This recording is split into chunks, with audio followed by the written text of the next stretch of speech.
के इस वीडियो में हम देखने वाले हैं जीके के कुछ इंपॉर्टेंट एमसीक्यू क्वेश्चन जो कि दिल्ली पुलिस कांस्टेबल 2023 एग्जाम में बहुत ही ज़्यादा इंपॉर्टेंट होंगे। तो वीडियो को पूरा देखें और सारे क्वेश्चन के आंसर देने की कोशिश करें। चलिए स्टार्ट करते हैं। आज की क्लास का हमारा पहला प्रश्न है, निम्न में से कौन सी अक्षांशीय रेखा भारत को दो भागों में बांटती है? तो इस क्वेश्चन का राइट आंसर क्या हो जाएगा? ऑप्शन नंबर बी, कर्क रेखा। आप सभी जानते हैं कि जो कर्क रेखा है 23.5 डिग्री उत्तरी अक्षांश, वो भारत के मध्य से होकर गुजरती है और कितने राज्यों से होकर गुजरती है? 8 राज्यों से। क्लियर? चलिए अगला क्वेश्चन है, लक्षद्वीप जो द्वीप समूह है निम्न में से किस महासागर में स्थित है? बहुत ही इजी सा क्वेश्चन है, लक्षद्वीप द्वीप समूह किस महासागर में स्थित है? तो हमारा आंसर हो जाएगा ऑप्शन नंबर ए, अरब सागर में। फिर नेक्स्ट क्वेश्चन है, हिमालय के किस भाग में करेवा पाया जाता है? तो इस क्वेश्चन का राइट आंसर क्या हो जाएगा? हिमालय के किस भाग में करेवा पाया जाता है? तो option number D, Kashmir Himalaya में। फ्रेंड्स, ये जो करेवा है वो क्या है? एक प्रकार की स्थल आकृति है। और एक क्वेश्चन भी बनता है कि करेवा के पास कौन से खनिज होने के संकेत पाए गए हैं? तो हमारा आंसर क्या होगा? लिग्नाइट। यानी लिग्नाइट जो कोयले का एक प्रकार है, वो मतलब करेवा के पास पाए जाने का संकेत मिला है। चलिए अगला क्वेश्चन है, लोकटक झील किस राज्य में स्थित है? बहुत ही इजी क्वेश्चन है, लोकटक झील किस राज्य में स्थित है? तो ऑप्शन नंबर सी, मणिपुर में। फिर अगला क्वेश्चन, निम्न में से कौन अंडमान द्वीप समूह को निकोबार द्वीप समूह से अलग करता है? तो इस क्वेश्चन का राइट आंसर हो जाएगा, अंडमान को निकोबार से कौन सा चैनल अलग करता है? तो option number C, 10 degree channel. इसके अलावा भी फ्रेंड्स काफ़ी सारे क्वेश्चन बनते हैं। देखो, एक होता है 8 डिग्री चैनल, एक होता है 9 डिग्री चैनल। अब आपको कैसे याद रखना है? 8 के आगे आप लिख देंगे mm और 9 के आगे LM। इसका मतलब मैं आपको बताती हूँ, जो 8 डिग्री चैनल है वो मालदीव को मिनिकॉय से अलग करता है, 9 डिग्री चैनल लक्षद्वीप को मिनिकॉय से अलग करता है, और 10 डिग्री तो अभी हमने देखा अंडमान को निकोबार से अलग करता है। नेक्स्ट क्वेश्चन है, भाषा के आधार पर भारतीय राज्यों की पुनर्संरचना किस वर्ष की गई? यानी भाषा के आधार पर भारतीय राज्यों का पुनर्गठन कब हुआ? तो क्वेश्चन का राइट आंसर हो जाएगा 1956 में। इसके अलावा फ्रेंड्स क्वेश्चन ये भी आता है कि भाषा के आधार पर बनने वाला प्रथम भारतीय राज्य, तो हमारा आंसर क्या होगा? आंध्र प्रदेश। फिर अगला क्वेश्चन है, प्रसिद्ध बांग्ला गीत एकला चलो रे किसकी रचना है? बहुत ही महत्वपूर्ण रचना है और वो किसकी है? रविंद्रनाथ टैगोर की। ये क्या है? एक प्रकार का देशभक्ति गीत है।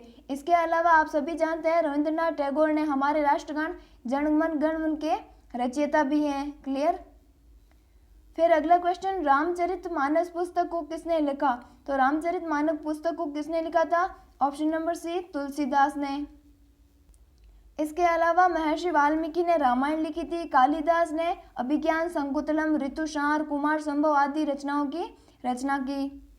फिर नेक्स्ट क्वेश्चन, शास्त्रीय नृत्य भरतनाट्यम किस राज्य का प्रसिद्ध नृत्य है? तो जो भरतनाट्यम नृत्य है वो किस राज्य से संबंधित है? तो क्वेश्चन का राइट आंसर हो जाएगा ऑप्शन नंबर ए, तमिलनाडु राज्य से। फिर अगला क्वेश्चन, गरबा लोक नृत्य किस भारत का प्रसिद्ध नृत्य है? ये तो आप सभी जानते हैं, तारक मेहता का उल्टा चश्मा में गरबा क्वीन। तो ये किस राज्य का प्रसिद्ध नृत्य है? गुजरात राज्य का, ऑप्शन नंबर ए। फिर नेक्स्ट क्वेश्चन, घूमर निम्नलिखित में से किस भारतीय राज्य का लोक प्रसिद्ध नृत्य है?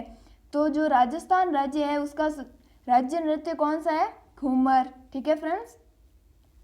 फिर अगला क्वेश्चन, नोबेल पुरस्कार प्रतिवर्ष किस देश द्वारा दिया जाता है? फ्रेंड्स, हमने काफ़ी बार ये सुना है कि उन्हें इस क्षेत्र में नोबेल पुरस्कार दिया गया, जैसे कि सीवी रमन्ना को फिजिक्स में नोबेल पुरस्कार मिला। तो ये जो नोबेल पुरस्कार होता है वो कौन सा देश देता है? तो क्वेश्चन का राइट आंसर हो जाएगा ऑप्शन नंबर डी, स्वीडन। चलिए नेक्स्ट क्वेश्चन, निम्नलिखित में से कौन सा देश संयुक्त राष्ट्र परिषद का स्थायी सदस्य नहीं है? तो पहले तो हम देखेंगे टोटल कितने 5 स्थायी सदस्य है, वो कौन कौन से हैं?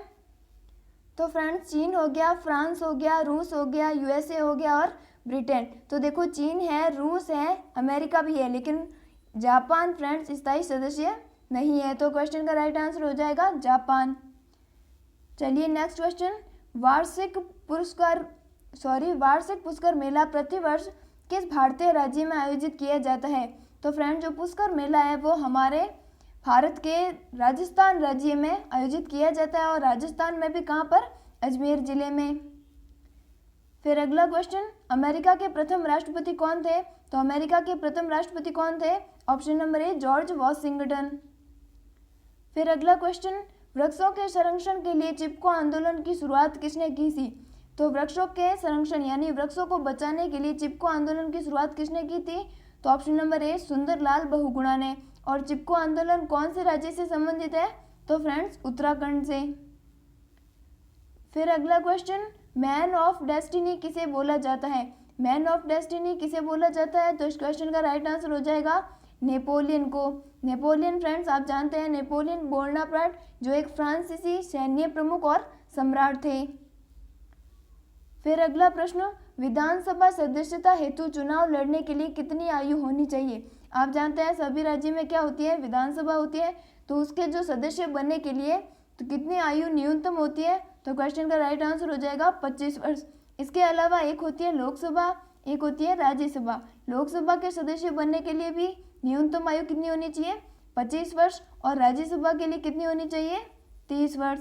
और लोकसभा राज्यसभा क्या है फ्रेंड्स? संसद के सदन है, यानी संसद के कितने सदन होते हैं? 2, लोकसभा और राज्यसभा। और संसद के अंग कितने होते हैं? तो लोकसभा, राज्यसभा और राष्ट्रपति। सदन 2 है और अंग 3 है। Clear friends? फिर नेक्स्ट क्वेश्चन है, पूर्वी घाट का सर्वोच्च शिखर कौन सा है? फ्रेंड्स मोस्ट इंपॉर्टेंट क्वेश्चन है, पूर्वी घाट का सर्वोच्च शिखर कौन सा है? तो इस क्वेश्चन का राइट आंसर हो जाएगा महेंद्रगिरी, जो कि कहाँ पर स्थित है? उड़ीसा की पर्वत श्रृंखलाओं में। ये भी आ सकता है कि पश्चिमी घाट की सर्वोच्च शिखर कौन सा है? तो क्वेश्चन का हमारा आंसर क्या होगा? अनाईमुडी। ठीक है। फिर अगला क्वेश्चन, सूर्य की सतह का लगभग तापमान कितना होता है? तो फ्रेंड जो सूर्य होता है, जो कि क्या है, हमेशा क्वेश्चन में आपको ये पूछा जाएगा कि सूर्य क्या है, तो आपको क्या याद रखना है? सूर्य एक प्रकार का तारा है, ना कि ग्रह है। ठीक है। तो सूर्य की सतह पर लगभग तापमान कितना होता है? तो क्वेश्चन का राइट आंसर हो जाएगा लगभग 6000 डिग्री सेल्सियस। फिर अगला क्वेश्चन, सवाना घास के मैदान किस महाद्वीप में पाए जाते हैं? तो सवाना घास के मैदान किस महाद्वीप में पाए जाते हैं? तो क्वेश्चन का राइट आंसर हो जाएगा अफ्रीका महाद्वीप में। कुल कितने महाद्वीप है फ्रेंड्स? 7 महाद्वीप है, जिसमें से सबसे बड़ा कौन सा है? एशिया, जिसमें हमारा भारत स्थित है। क्लियर?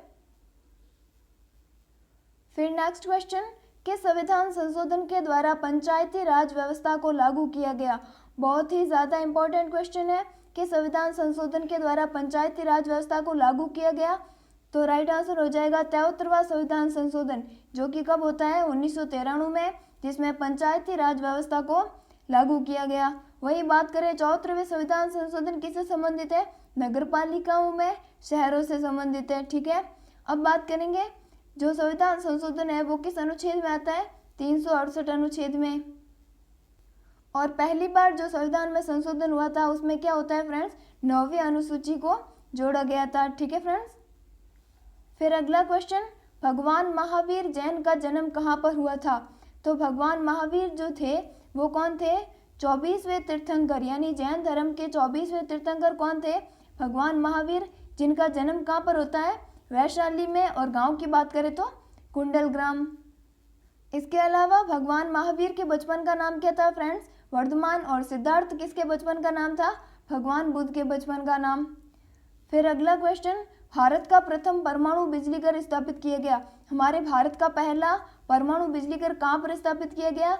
तो ऑप्शन नंबर ए तारापुर, जो कि कहाँ पर है? भारत के महाराष्ट्र राज्य में।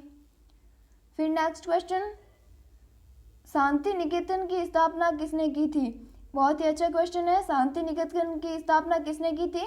रविंद्रनाथ टैगोर ने, जिन्होंने हमारे राष्ट्रगान जन गण मन के रचना की थी। तो फ्रेंड्स ये हमने टोटल देखे 25 क्वेश्चन। अगर आपको वीडियो अच्छी लगे तो लाइक करना और अपने फ्रेंड्स के साथ शेयर करना। Thank you, thanks for watching.